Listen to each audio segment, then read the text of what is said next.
ఆశీర్వదించబడుతున్నామని మరి నాకు ఫోన్ చేస్తూ ఉన్నప్పుడు నేను చాలా సంతోషిస్తున్నాను. మరి మీరు మన సంఘ బిడ్డలుగా మరి ఎంతగా వింటున్నారో, అర్థం చేసుకుంటున్నారో, ఆశీర్వదించబడుతున్నారో నాకు తెలియదు. కానీ మన యూట్యూబ్ ఛానల్ ద్వారా ఇతరులు విని ఆశీర్వదించబడుతున్నామని మన యూట్యూబ్ ఛానల్లో ఉన్నటువంటి నా ఫోన్ నెంబర్కి ఫోన్ చేసి సాక్ష్యములు చెబుతా ఉంటే నేను చాలా హ్యాపీ అవుతున్నాను. ఆమేన్, హల్లెలూయా, హల్లెలూయా. కనుక మరి మన సంఘము చిన్నదే కావచ్చు, కానీ మరి మన యూట్యూబ్ ఛానల్ ద్వారా ప్రపంచ దేశములలో ఉన్న చాలా మంది ఈ వాక్యాన్ని వింటున్నారు. కొంతమంది అయితే మరి ఇంగ్లీష్ వారు ఏమంటున్నారంటే, మరి మీ స్వరం బాగుంటుంది కానీ తెలుగు భాషలో మాట్లాడుతున్నారు కాబట్టి మాకు అర్థమవుతలేదు, మా కోసం ఇంగ్లీష్ లో కూడా ప్రసంగం చేయండి అంటున్నారు. మరంత సామర్థ్యత నాకు లేదు. అయినప్పటికీ కూడా మరి నాకు చాలా సంతోషం. అలాంటి ఫోన్లు వస్తూ ఉన్నప్పుడు, టెక్స్ట్ మెసేజ్లు వస్తున్నాయి వాట్సాప్ ద్వారా, చాలా సంతోషిస్తున్నాను. ఇది దేవుని కృప. మనం ఏది చేసినా కూడా మనుషుల ఘనత కోసం కాదు, కానీ దేవుని నామానికి మహిమకరంగానే చేస్తున్నాం. 1985 సంవత్సరం మార్చి నెల నుండి నేటి వరకు 40 దినాల సుదీర్ఘ ఈ స్వార్థ సేవ, దేవుని పరిచర్య, దేవుని మహిమ కొరకే కానీ మనుషుల ఘనత కొరకు కాదు. ఆమేన్. కనుక మరి మనం చిన్న పాస్టర్ గారు రేసురాజు గారు చెప్పినట్లుగా వచ్చే నెల మనకు చాలా అవసరతలు ఉన్నాయి, సంఘానికి అవసరతలు ఉన్నాయి. బాధపడుతున్నారు, అది నాకు తెలుసు. మన సంఘంలో కూడా చాలా మంది పేదలు ఉన్నాం, మిడిల్ క్లాసు వ్యక్తులు ఉన్నాం, ఉద్యోగస్తులు కానీ పెద్ద వ్యాపారస్తులు కానీ ఎవరు లేరు. మన అందరికీ ఒక బాధ కలగవచ్చు. మరి క్రిస్మస్ వస్తుంది, ఎలా నేను దీవించబడాలి, ఎలా నా అవసరం తీర్చుకోవాలి అని బాధపడే వారందరికీ కూడా మిమ్మల్ని బలపరచడానికి ప్రభు దగ్గర నేను అడిగినప్పుడు ఆయన కొన్ని రెఫరెన్స్ నాకు బయలుపరిచారు. ప్రభు బయలుపరిచిన మాటలే మీకు చెప్తారు. అలాగని కొత్త బోధ ఏం చేయను, కానీ మీకు తెలిసిన వాక్యములలో నుండే గొప్ప సత్యాన్ని మరొకసారి మీకు నేను జ్ఞాపకం చేస్తాను. ఎందుకంటే మన అవసరం తీర్చబడాలి. ప్రభు వాక్యం ద్వారా మాట్లాడతాడు. దేవుని స్తోత్రం. ప్రభు ఎలా మాట్లాడతాడండి? వాక్యం ద్వారా. ఆ వాక్యాన్ని మనం నమ్మి, ఈ వాక్యం నాకు తెలిసిందేలే, ఇది ఎప్పుడో చదివేసిందేలే అనుకోవద్దు.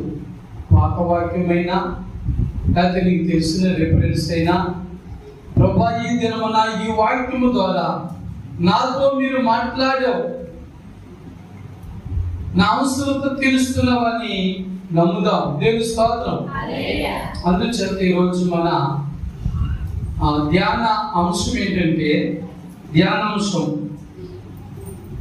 అవసర సమయములలో విస్తారముగా ఇచ్చువాడు మన దేవుడు. దేవుని స్తోత్రం, దేవుని స్తోత్రం.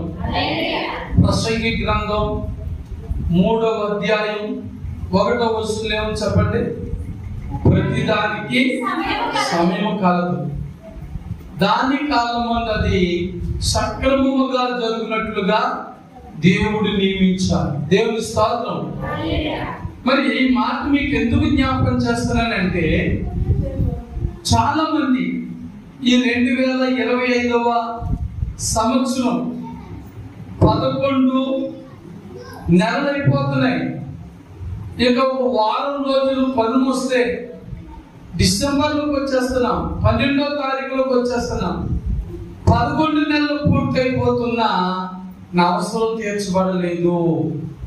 నేను జనవరి 1వ తారీఖు నుండి నేటి వరకు ప్రార్థించిన ఏ కార్యం కూడా ఇంకా జరగలేదు, నాకు ఏ మేలు జరగలేదు, ఏ అవసరం తీరలేదు. కాబట్టి రేపు నేను డిసెంబర్ అయినా జనవరి 1 అయినా ఘనంగా చేసుకోగలనా, ఘనంగా జరిగించుకోగలనా? నా భార్య బిడ్డలతో, నా భర్త నా బిడ్డలతో, నా బంధుమిత్రులతో నేను సంతోషంగా గడపగలనా? లేకపోతే నా ఇంట్లో క్రిస్మస్ ఫోటోలు పెట్టుకోగలనా? లేకపోతే నా సంఘంలో జరిగే క్రిస్మస్ కార్యక్రమాలకి, కొత్త సంవత్సర కార్యక్రమాలకి నేను ఒక ప్రత్యేకమైన కానుకించుకోగలనా అని దిగులు పడుతున్న వారు మీలో చాలా మంది ఉండొచ్చు. ఉన్నారు లేదండి? ఉన్నారు తప్పనిసరిగా. లేకుండా పరిశుద్ధాత్మ దేవుడు మాట్లాడు. కాబట్టి ఉన్నాము, కాబట్టి ఈ వాక్యాన్ని దేవుడు మీతో మాట్లాడిస్తా ఉన్నారు. దేవుని స్తోత్రం. ఎందుకు చెప్పాలంటే బైబిల్ చెప్తుంది, నిలబడ్డవారు మీరు గాని మాట్లాడువాడు నేను అన్నాడు ప్రభువారు. దేవుని స్తోత్రం. మీకే కాదు, నాకు కావాలి. నాకు అవసరమే. నాకు ఎన్నో అవసరాలు ఉన్నాయి, నాకు ఎన్నో ఇబ్బందులు ఉన్నాయి, నాకు ఎన్నో లోట్లు ఉన్నాయి. మరి రోజు మన దివిని సంఘంలో మరి పాస్టర్ గ్రేస్ రాజు గారు, మన చెన్నయ్య గారు వాక్యం చెప్పుకుంటే నా మనసులో ఉన్న కొన్ని బాధలు, వేదనలు, ఇలాంటి అవసరతలు, వీటన్నిటిని గురించి కూడా పాస్టర్ గారు చెప్పిన వాక్యం ద్వారా బలపరచబడ్డాను. దేవుని స్తోత్రం.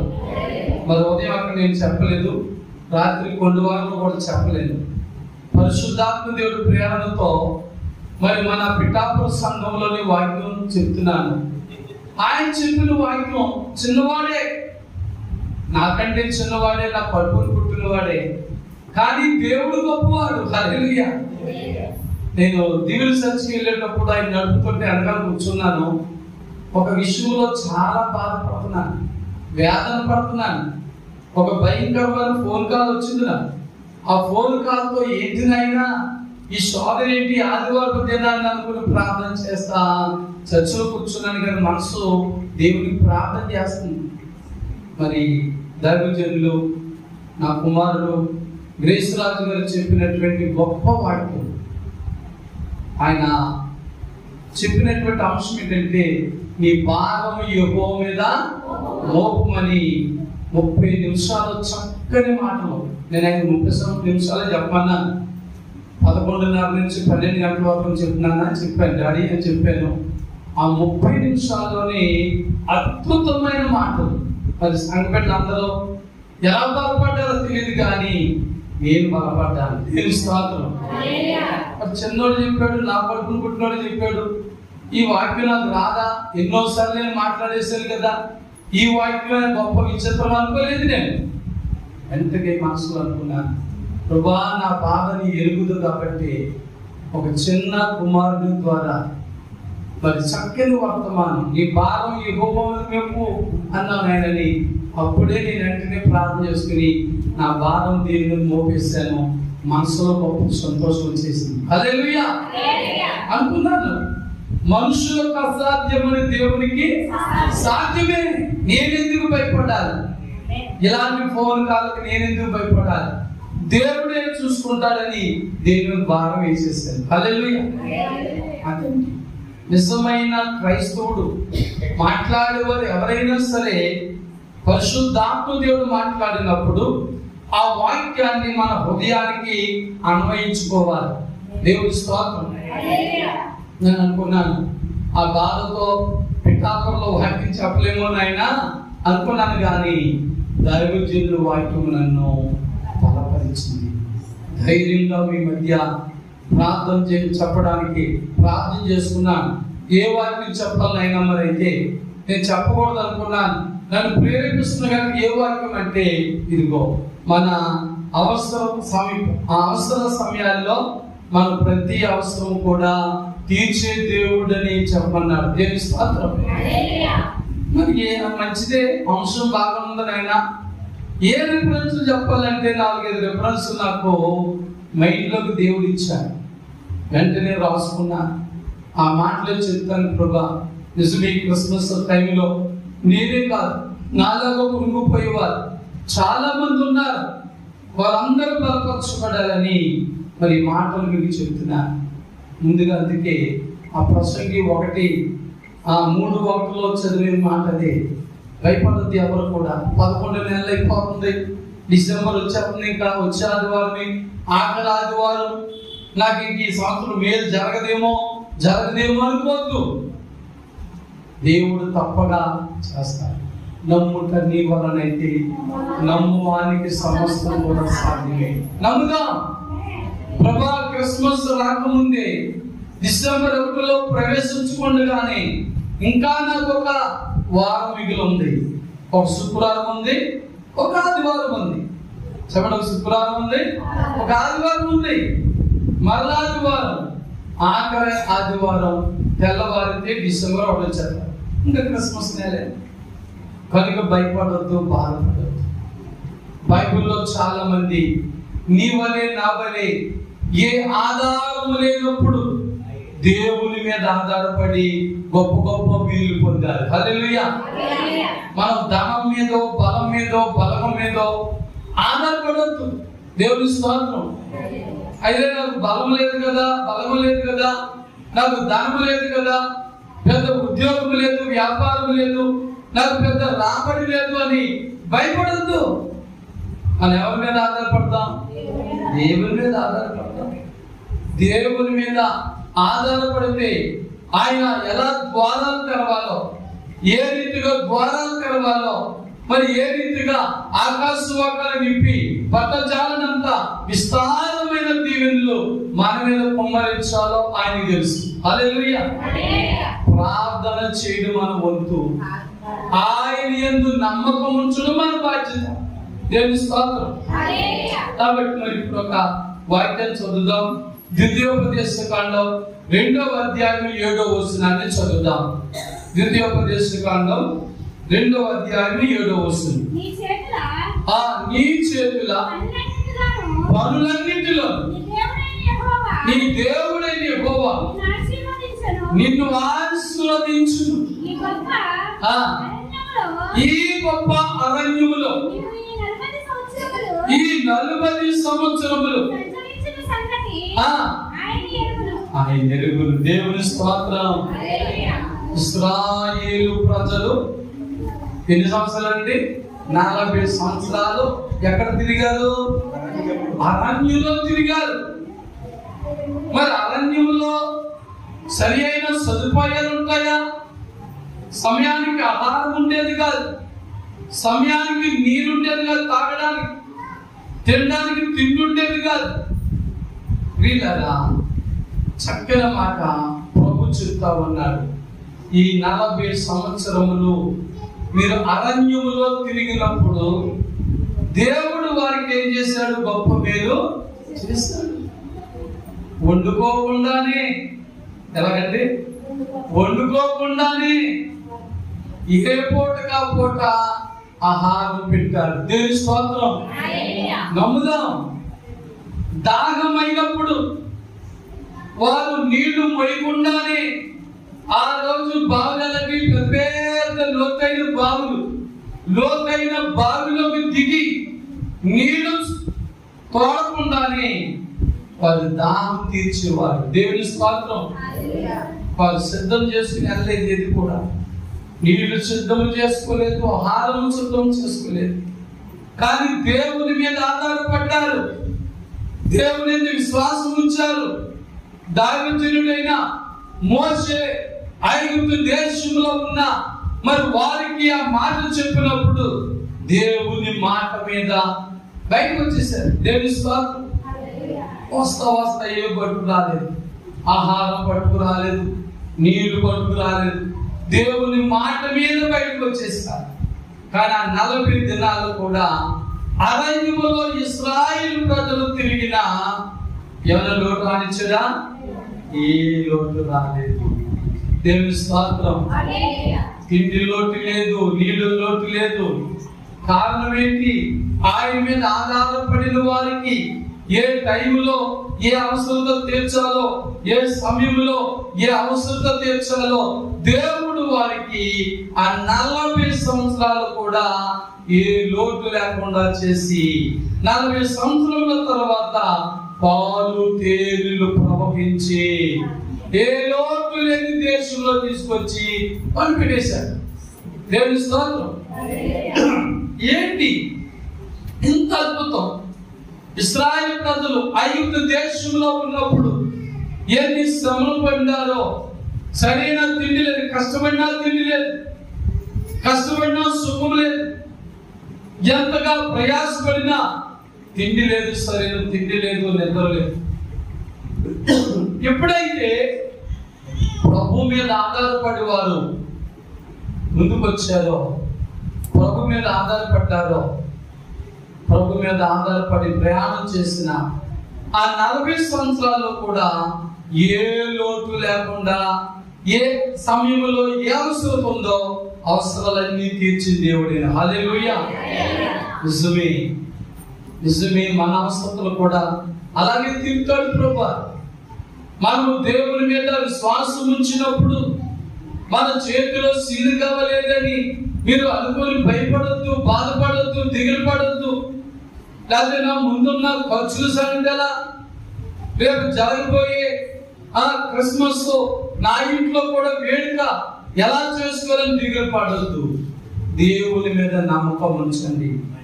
అవసర సమయములలో విస్తారముగా ఇచ్చే దేవుడైన దేవుని స్తోత్రం. అవసరం లేనప్పుడు ఏమి ఇవ్వడే, అవసరం లేనప్పుడు ఏమి ఇవ్వడు. మనం అనుకుంటాం ఈ అవసరం లేనప్పుడు ఇస్తే దాచుకుంటాం కదా అనుకుంటాం. అందుకు ఒక మాట చెప్తాను. ఇశ్రాయేలు ప్రజల్లో కూడా కొంతమంది అనుమానస్తులు ఉన్నారు. మనలాగే ముందు జాగ్రత్త గలవారు ఉన్నారు. ఎలాంటి వాళ్ళు? ఈ పూట మన్నా కురుస్తుంది, ఈ మధ్యాహ్నం మన్నా కురుస్తుంది, మరి ఇది మళ్ళా సాయంకాలం కురుస్తుందో కూడదు అనుమానాలతో వాళ్ళు ఉన్నారు. అమ్మో ఇప్పుడే కాస్త దాచుకుంటే సాయంకాలం పని చేస్తుంది అనుకుని ఏం చేసుకున్నారో తెలుసా? దాచుకునేవారు. సాయంకాలం ఏమైంది తెలుసా? పాడైపోయి ఎండానికి పనిచేసింది కాదు. ఎందుకంటే దేవుడు వారికి చేసిన వాగ్దానం ఏంటి?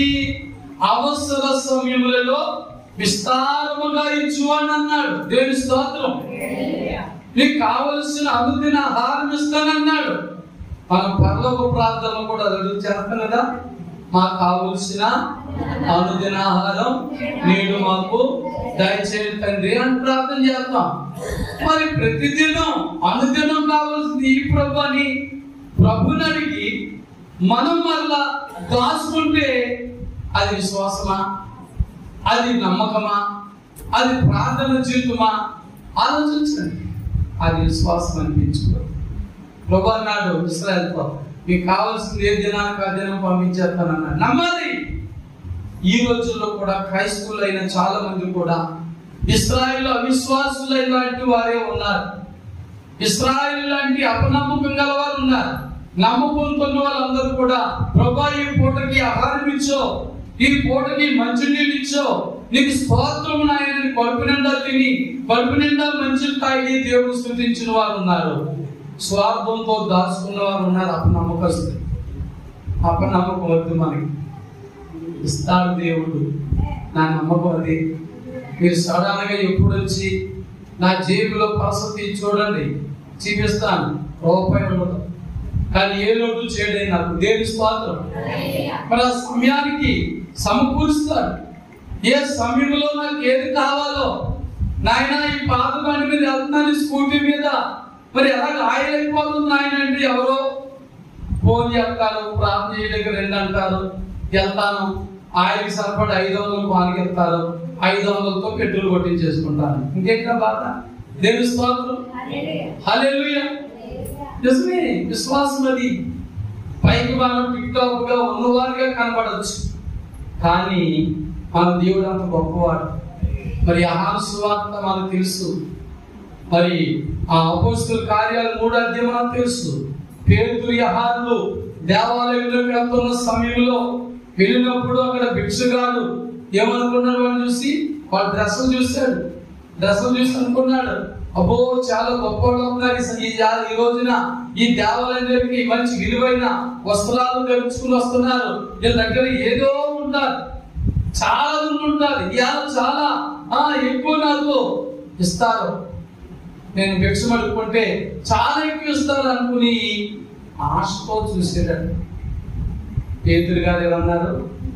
వెండి బంగారులు లేవు. దేవుని స్తోత్రం. దేవుని బిడ్డలారా, సేవకులమైన మేమైనా, నిజముగా దేవుని నమ్మిన విశ్వాసిగా నీవైనా సరే, మనం పైకి ఎలా కనపడతాం అంటే కోటీశ్వరులాగే కనపడతాం. జేబులో చేతిలో రూపాయి లేకపోయినా. కానీ అక్కడ పేతురు ఏమన్నారు? వెండి బంగారం మాకు లేవు కానీ మాకు కలిగింది ఇస్తామన్నారు. దేవుని స్తోత్రం. హల్లెలూయా. ఏంటి వారు కలిగింది? మేడల, మిద్దెల, ఆస్తుల, అంతస్తుల. ఈ భిక్షగాడు అనుకుంటున్నాడు, అమ్మో వెండి బంగారములు లేవంటున్నారు, ఇంకా విలువైనవి ఏమున్నాయో అనుకున్నారు. నిజమే, విలువైనవి ఉన్నాయి. ఏం నమ్ముకున్నాం దగ్గర? మేము ఎవరిని కలిగి ఉన్నాం? నజరేయుడైన యేసుని కలిగి ఉన్నాం. హల్లెలూయా, హల్లెలూయా. మేము యేసుని కలిగి ఉన్నాం. నిజమే, నీవు నేను ధనవంతులు, బలవంతులు, విద్యావంతులు, గొప్ప ఉద్యోగస్తులు కాకపోయినా మనం ఎవరిని కలిగి ఉన్నాం? యేసుని కలిగి ఉన్నాం. యేసుని కలిగి ఉన్న మనము ధనవంతులమే, బలవంతులమే. ఒకవేళ బ్యాంకు బ్యాలెన్స్ లేకపోవచ్చు, నీ ఇంటి బీరువా నిండా డబ్బులు నగలు లేకపోవచ్చు, నీ జేబుల నిండా కట్టలు లేకపోవచ్చు. ఫిలిప్పీ 4:19 తీయండి ఒకసారి. మనం ఎలాంటి వారు మాకు రాయబడి ఉంది, మనం ఎలాంటి వారు మాకు రాయబడి ఉంది. వెండి బంగారం మన దగ్గర లేకపోయినా మనం కలిగి ఉన్నవాడు ఎవరో, ఆయన ఎలాంటి వాడో ఆ ఫిలిప్పీ పత్రిక 4:19 రాయబడి ఉంది. కాగా దేవుడు. ఒక్క నిమిషం ఆగ్రహ తల్లి. నీవు నేను పేదవాళ్ళు అనుకుంటున్నాం. చెప్పండి, నీవు నేను పేదవాళ్ళు అనుకుంటున్నాం, బాధపడుతున్నాం, దిగులు పడుతున్నాం. రేపటి సంగతి ఏంటి? బైబిల్ చెప్తుంది, రేపటి గురించి చింతించుకోండి. దేవుని స్తోత్రం. రేపటి గురించి చింతించొద్దు. కానీ మనం రేపు ఏం చెబుతుందో ఏదో అనుకుంటాం, నమ్మకం లేక. మరి ఇక్కడ మన దగ్గర పేతురు ఎక్కడన్నా చెప్పినట్లుగా వెండి బంగారం లేకపోయినా మనము కలిగిన వాడు ఎలాంటి వాడు ఉంది? ఐశ్వర్యవంతుడు. దేవునితో చెప్తాం హల్లెలూయా, హల్లెలూయా. మనము ఐశ్వర్యవంతులు కాకపోవచ్చు, మన బిడ్డలు ఐశ్వర్యవంతులు కాకపోవచ్చు, మన తల్లిదండ్రులు ఐశ్వర్యవంతులు కాకపోవచ్చు, కానీ మన దగ్గర వెండి బంగారం లేకపోవచ్చు, కానీ మనము నమ్మిన దేవుడు గొప్ప ఐశ్వర్యవంతుడు. మర్చిపోకండి. దేవుని స్తోత్రం. చెప్పండి, మనం కలిగిన దేవుడు ఐశ్వర్యవంతుడైన ధనవంతుడు.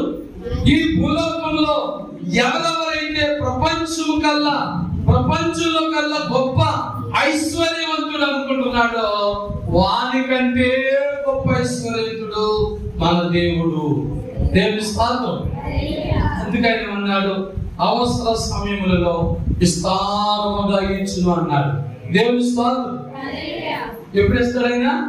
అవసర సమయములలో విస్తారం ఇచ్చే దేవుడైనా.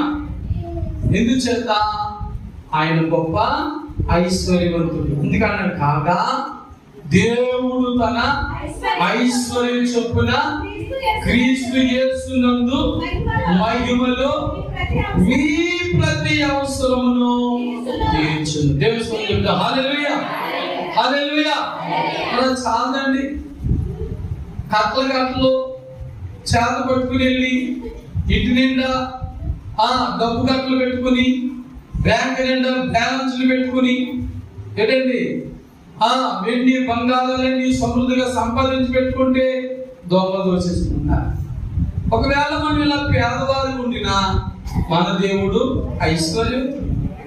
కాబట్టి మన నమ్మికను బట్టి, మన విశ్వాసాన్ని బట్టి, మన ప్రార్థన జీవితాన్ని బట్టి ప్రభు ఏమన్నాడంటే, మీరు దగ్గర ఏమీ లేదని బాధపడద్దు, మీ ప్రతి అవసరంలో కూడా ఆయన మీకు ధారాళంగా ఇస్తాడు. హల్లెలూయా.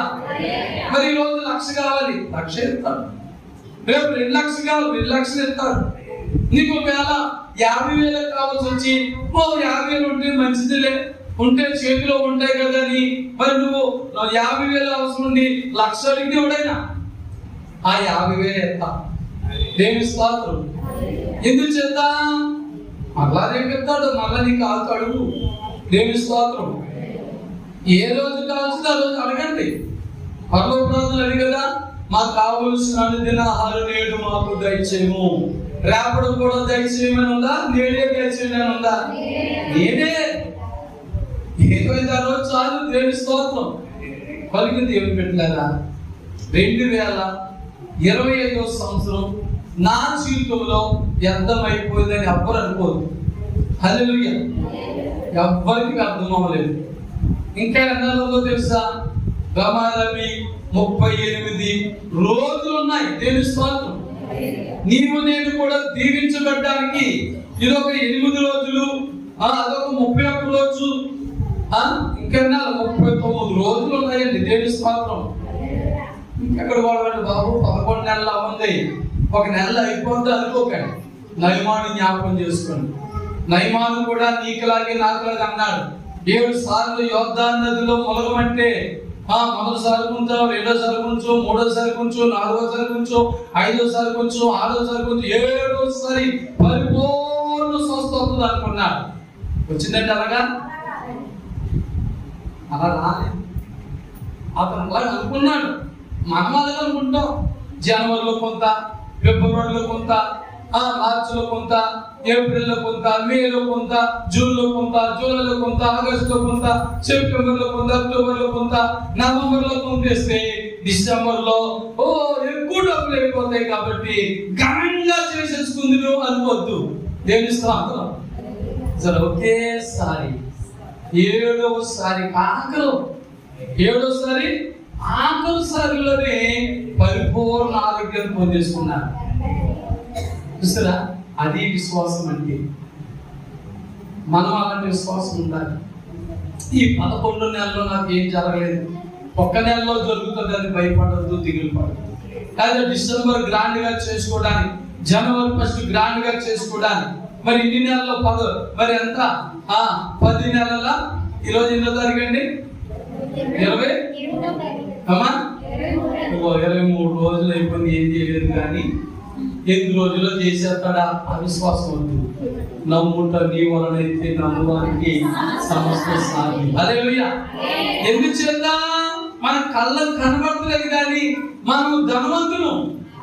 ఆమేన్. క్రీస్తులో సుమా, లోపల కాదు, క్రీస్తులో ధనవంతులు. నీకు ఎప్పుడేది కావాలో, ఎప్పుడేది అవసరమో అడిగితే ఆయన అలాగే ఇచ్చేస్తాను అంటాడు. దాని నిధిలో ఆ కాలం తీసుకోవడం, ఆ ధనాగారంలో నుంచి నీకు కావలసినది తీసుకోవడం. ఆ కాలం ఏంటిది? ప్రార్థన.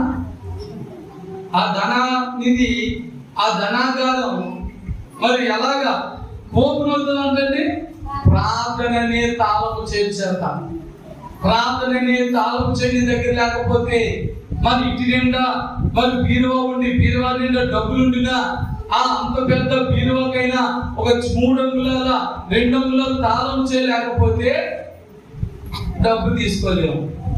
అలాగే ప్రార్థన ఉండాలి. నీకు నమ్మకం ఉండొచ్చు, విశ్వాసం ఉండొచ్చు, దేవుడు అంటే ప్రాణం అంటే అనొచ్చు. అన్నంత మాత్రాన కార్యాలు జరుగుతావు కానీ నీ నమ్మికలు తగినట్లుగా, నీ విశ్వాసములు తగినట్లుగా ప్రార్థన అనే తాళపు చెవితో నీకు ఏ రోజు ఎంత కావాలో, ఏ నెల ఎంత కావాలో, ఏ సంవత్సరం ఎంత కావాలో తీసుకోవడమే దేవుని స్తోత్రం. దాన్నే విశ్వాసం అన్నారు. చూస్తురా?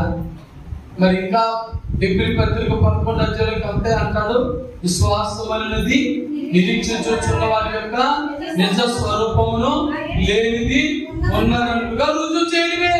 హల్లెలూయా. అంతే. బిల్లి గ్రహం కాదు, సాక్ష్యం జ్ఞాపకం వస్తే ఒక మాట చెప్తాను. ఆయన చాలా భారం కలిగి ప్రార్థన చేసేవాడట. ఆయనకి ఏ వస్తువు కావాల్సిన సంఘంలో మోకరించి అలా ప్రార్థన చేసేవాడటండి.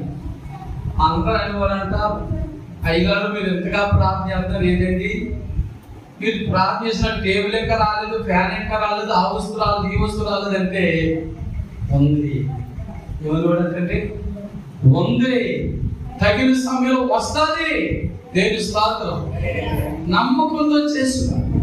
అదే మాట మత్తయి సువార్తలో కూడా ప్రభు చెప్తున్న గొప్ప మాట చెప్పండి. మీరు వేటిని అడుగుచున్నారో వాటిని పొంది ఉన్నామని నమ్మి ప్రార్థన చేయండి, అప్పుడు మీరు పొందుకుంటారు. హల్లెలూయా. నమ్మకం లేకుండా మనం ఎంత ప్రార్థన చేసినా, ఒక ఆయన బైబిల్లో మీకు తెలిసిన ఆయనే పొద్దున్న సాయంకాలం వరకు 12 మంది శిష్యులతో కలిపి ప్రార్థన చేశారు స్వస్థత కొరకు. తన కుమారుడు బాగుపడాలని. స్వస్థత పడ్డా? ప్రార్థన చేశారు కదా తన కొరకు. ఒకరిద్దరు కాదు, 12 మంది శిష్యులు ఏకీభవించి ప్రార్థన చేశారు కదా. ఏమైనా మేలు పొందాడా? ఏమైనా స్వస్థత పొందాడా? లేదు. కారణం అతనిలో పెదవులు ప్రార్థన చేస్తున్నాయి, బాడీ అంతా సచ్చులోనే ఉంది పొద్దున్న సాయంకాలం వరకు, కానీ హృదయంలో అపనమ్మకం ఉంది. ఏమంది? అపనమ్మకం. ఆ మాట ఎవరి దగ్గర ఒప్పుకున్నాడు? ప్రభు దగ్గర. ప్రభు వచ్చినప్పుడు ఏమన్నాడు? ప్రభా, నీ శిష్యుల వల్ల ఏమి కాలేదు, నీ వల్ల ఏమన్నా అవుతుందా నా పోయిన పొద్దుగట్లు అడిగితే ప్రభు అన్నాడు ఈ మాట. ఇలా చెప్పిన మాట, నమ్ముట నీ వల్ల అయితే నమ్మువానికి సమస్తమును సాధ్యమని చెప్పగానే అది లెక్క. సోదరు మంచి మాట చెప్పారు. వెంటనే ఒప్పుకున్నాడు. ఏమని? నాలో అపనమ్మకం తీసివేయి ప్రభువా. ఇప్పుడు చెప్పండి, పొద్దున సాయంకాలం వరకు 12 గంటలు ప్రార్థనలో గడిపాడు అని మరి ముద్ర పడ్డది. కానీ ఈ 12 గంటలు చేసిన ప్రార్థనలో ఏముంది? హృదయంలో అపనమ్మకం ఉంది. అపనమ్మకం ఉంటే కార్యాలు ఎలా జరుగుతాయి? మేలులు ఎలా జరుగుతాయి? అద్భుత కార్యాలు ఎలా జరుగుతాయి? మహా కార్యాలు ఎలా జరుగుతాయి? ప్రభు వెంటనే ఆ మాట ఒప్పుకున్న వెంటనే సరి చేసుకున్నారు. దేవుని స్తోత్రం. అపనమ్మకం తీసేసుకున్నారు. ఏం తీసేసుకున్నాడంటే హృదయంలో నుంచి అపనమ్మకం. అపనమ్మకం ఎప్పుడైతే పోయిందో క్షణాల్లోనే తన బిడ్డకు స్వస్థత వచ్చింది. హల్లెలూయా. దేవుని కొరకు అయితే ఎదురు చూస్తున్నాడో ఆ విషయంలో మేలు పొంది వెళ్ళాడు. హల్లెలూయా. అందుచేత ప్రార్థనలో గొప్ప మరి విశేషం ఏంటంటే, ఇన్ని వారాలు చేసేస్తే అన్ని వారాలు చేసేస్తే మరి ఇన్నాళ్ళు వెళ్తే అనుకోకండి. ఈలో విశ్వాసం అంటే ఈ రోజే మొదటిసారి ప్రభు దగ్గరికి వచ్చేవా, ఈ రోజే మొదటిగా నీ సమస్య ప్రభు పాదాల్లో పెట్టేవా, ఇప్పుడే చేస్తాడని కార్యం. హల్లెలూయా. ఇప్పుడే చేస్తాడు. ఇప్పుడే మేలు పొందుకుని వెళ్తావు, ఇప్పుడే ఆశీర్వాదం పొందుకుని వెళ్తావు, ఇప్పుడే స్వస్థత పొందుకుని వెళ్తావు. దేవుని స్తోత్రం. ఎందుకు చెప్పనంటే దేవుని మేలులన్నీ కూడా దేని మీద ఆధారపడి ఉన్నాయంటే పిల్లరా, కేవలం విశ్వాసం మీద, ప్రార్థన మీద. దేవుని స్తోత్రం. అంచేత మీరు దిగులు పడద్దు. రేపు క్రిస్మస్ ఎలాగా, జనవరి 1 ఎలాగా, ఏమి బాధపడద్దు. ఫిలిప్పీ 4:19 మర్చిపోకండి. ఈ మాట నేను చనిపోయే వరకు మర్చిపోను. ఇది మామూలు మాట కాదు సుమా. చాలా సార్లు మీకు చెప్పాను. 1985వ సంవత్సరం మార్చి నెలలో, నా 16వ సంవత్సరంలో ఇంకా యవనస్తునిగా ఉన్నప్పుడే ప్రభు నన్ను పిలిచారు. నేను ఒక పేద కుటుంబంలో పుట్టినవాడిని. నా ఆలోచన ఏంటంటే బాగా చదువుకుని మంచి ఉద్యోగం చేసుకుని మా తల్లిదండ్రులకి పోషించాలి, వారు ఒక మంచి స్థితిలో పెట్టాలి. మా నాన్న వ్యవసాయం పని చేసుకునేవాడు, చాలా కష్టపడేవాడు. మా అన్నలు కూడా చదువుకోలేదు, నేను ఒకరు చదువుకున్నాను. మరి నేను చదువుకున్న తల్లిదండ్రులకు మంచి భవిష్యత్తుని ఇవ్వాలి అనుకున్నా. ప్రభు నన్ను ఎక్కడ పిలిచాడు? సేవకు రమ్మన్నాడు. ఆశ్చర్యపడ్డాను. ఏంటి ప్రభు, నేను పేదవాడిని, ఇప్పుడు తినడానికి తిండి లేదు, ఉండడానికి సరైన ఇల్లు లేదు, కట్టడానికి సరైన బట్టలు లేవు, కొంచెం బాగా చదువుకొని ఉద్యోగం చేసుకుని ఒక ఉన్నత స్థితికి రావాలి, నీ సేవకు సహకరించే వారికి ఉండాలనుకున్నాను, కానీ నన్ను సేవకు వెళ్తున్నావు, నేను ఎలా బ్రతకాలి? ఇది నా ప్రశ్న. ఉపవాసం ఉన్నాను 7 దినాలు, కన్నీరు కాలుస్తున్నాను, అడుగుతున్నాను, నేను ఎలా బ్రతకాలి? నా తల్లిదండ్రులు పేదవాళ్ళు, నేను పేదవాడిని, మరి ఎలా బ్రతకాలి? ఏంటి నాయనా అంటే 7వ దినం ఉపవాసం ముగించుకునే దినానికి ఫిలిప్పీ పత్రిక 4వ అధ్యాయం 19వ నా కళ్ళ ముందు కనపడుతుంది. ఒక తెర మీద కనబడినట్లుగా కనపడుతుంది. ఫిలిప్పీ 4:19, ఫిలిప్పీ 4:19 అని కనపడుతుంది. నేను అప్పటికి బైబిల్లో లోతైన అనుభవం లేదు కాబట్టి నాకు వెంటనే వాక్యం జ్ఞాపకం రాలేదు. ప్రార్థన ముగించుకున్నాను, ఉపవాసం ముగించుకున్నాను, బైబిల్ తీసి చదివితే ఇదిగో ఈ మాటలే, కాగా దేవుడు తన ఐశ్వర్యం చొప్పున క్రీస్తు యేసునందు మహిమలో నీ ప్రతి అవసరమును తీర్చును. హల్లెలూయా. నమ్మకం చేసిందని నాకు. నేను అన్నాను, నాన్న నేను సేవకు వెళ్ళిపోతానని. మరి కాళ్ళ నడకని అప్పుడు ఇలా సంకల్పం తగ్గించుకుని బ్యాగులు ఇవ్వరండి. ఒక బ్యాగ్ వేసుకుని అందులో సువార్త పత్రికలు, రాజమండ్రిలో ఒక ఆయన చూడండి జేమ్స్ గారని పత్రికలు ఇచ్చేవారు. అక్కడికి వెళ్ళిపోయి ఆ పత్రికలు పట్టుకుని వచ్చి పిల్లరా మరి ఇంటింటా ఊరూరా నడుచుకుంటే సువార్త చేసేవాడు. నా బాధ చూడలేక మా నాన్న ఏం చేశాడంటే 150 రూపాయలు పెట్టి పాత డొక్కు సైకిల్ కొన్నాడు. దేవుని స్తోత్రం. అది కొంత దూరంలో సైన్ ఊడిపోయి నా ప్యాంట్ అంతా అయిపోయింది. ఏదైతే ఆయువు సైన్ ఊడిపోతే మళ్ళీ పెట్టుకునేవాడిని. అయిన మానేవాడిని కాదు, వెళ్ళిపోయాడు. అంటే చాలా చాలా దూరం మరి చుట్టుప్రక్కల మరి విలువాడ మరి ఏంటంటే గోనేట, తామరాట, మరి ఎవరికి వస్తే మాకు ఆ ప్రాంతాలన్నీ తిరిగేసుకోండి. దేవుని స్తోత్రం. అటు జగంపేట వరకు లోపల వరకు వెళ్ళిపోయాడు. ఇటు ఇలా ఉప్పాడు గుట్టు వరకు ఇలాగ ఇవన్నీ తిరిగేసుకోండి సైకిల్ మీదే, ఆ డొక్కు సైకిల్ మీదే. దేవుడు మరి రోజు నన్ను ఎంతగా దీవించాడో మీకు తెలుసు. హల్లెలూయా. చేతిలో రూపాయి లేకపోయినా అదిగో ఫిలిప్పీ 4:19 పట్టుకున్నాను. ప్రభా నా అవసరం తీర్చే దేవుడు, అవసరం తీర్చే దేవుడు. మరి 4 ఆడపిల్లలు పుట్టేశారు, ఒక అబ్బాయి పుట్టాడు. ఎలా పెళ్లి చేస్తారని మా బంధువులే నన్ను అవమానపరచువారు. మీకు తెలుసు ఎంత ఆశ్చర్యరీతిగా ఘనమైన వివాహం నా ప్రభు చేసాడో. ఎవరిని కూడా చేయి చాపకుండా చేసేసాడు. హల్లెలూయా. అందరినీ డిగ్రీలు చదివించాను. ప్రభా నేను డిగ్రీ చదువుకోకుండా నన్ను సేవకులు చేసావు. బైబిల్ డిగ్రీ చదివాను, సెక్యులర్ డిగ్రీ ఎంట్రే చదివాను. ఎలాగైనా నా పిల్లలు మంచి చదివాలంటే ఎంటెక్లో బీటెక్లో చదివిస్తారు. దేనిస్తాను ఇదంతా డబ్బుడు కాదు. ఆత్మప్రేరణతో చెప్తాను ఈ మాట. అంతా కూడా డబ్బుడు కాదు. పిల్లలు మెరిట్ చదివేవారు, వారి మెరిట్ బట్టి ప్రీ కాలేజీ సీట్లు వచ్చేసి అంటే దేని స్తోత్రం. అద్భుతం. ఇవన్నీ కూడా ఈ మాటలు మీరు బలపడాలని చెప్తున్నాను. గొప్ప కలుసుమా. ఎప్పుడైతే మనం ప్రభు మీద ఆధారపడతామో, మనం పేదవాళ్ళమైన, దీనులమైన, దరిద్రులమైన ఆయన మనం ప్రతి అవసరం తీర్చే దేవుడు. హల్లెలూయా. మరి ఇశ్రాయేలు ప్రజలు 40 సంవత్సరాలు వారు అరణ్యంలో తిరిగినప్పుడు వారికి ఏ లోటన్నా చేశాడా? చేయలేదు. నమ్మకంతో బయలుదేరాడు. నీ ప్రయాణం కూడా, నీ దాంపత్య జీవితం కూడా, నీ బ్రతుకు కూడా దేవుని మీద ఆధారపడి విశ్వాసంతో ప్రారంభించు. ప్రతి అవసరం తీరుస్తా. ఆయన తీర్చే దేవుడు, ఆయన మనకు మేలు చేసే దేవుడు, ఆయన మనకు అద్భుతాలు చేసే దేవుడు.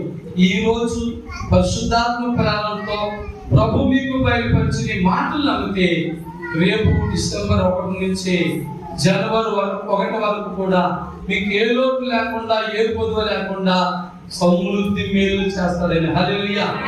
మీరు ప్రతి సంవత్సరం కంటే సంవత్సరం గ్రాండ్ గా క్రిస్మస్ చేసుకుంటారు, గ్రాండ్ గా కొత్త సంవత్సరం చేసుకుంటారు. మీరే సాక్ష్యం చెప్తారు మళ్ళీ కొత్త సంవత్సరంలో. నవంబర్ మరి ఆఖరి వారానికి ముందు ఆదివారం చెప్పిన ప్రసంగం ద్వారా, 23వ తారీఖు ఆదివారం ఉన్న ప్రసంగం ద్వారా నేను దీవించబడ్డ గొప్ప సాక్ష్యం చెప్తారు. హల్లెలూయా. అది నా నిరీక్షణ, నా నమ్మకం. నా బిడ్డలైన మీరు కూడా అదే విశ్వాసంలోకి రావాలి, అదే నమ్మకంలోకి రావాలి. మనుషుల మీద ఆధారపడొద్దండి. మనుషులు బైబిల్ చెప్తుంది ఏ మనుషులను నమ్మదగిన వాడు కాదు. దేవుని స్తోత్రం. బైబిల్ మరొక మాట్లాడుతుంది, మనుషులు నమ్ముడు కంటే యెహోవాను ఆశ్రయించుట మేలు. ఈరోజు ఇస్తామంటారు, రేపు లేదంటారు. నమ్మించి లేదని వారు చాలా మంది ఉన్నారు. అందుచేత దేవుని నమ్మితే ఇంకొక మాట చెప్పి ముగించేస్తాను. మరి బైబిల్లో ఒక మాట, మొదటి రాజుల గ్రంథం 19వ అధ్యాయం 6వ వచనం చదివి ముగించుకుందాం. మొదటి రాజుల గ్రంథము. అతడు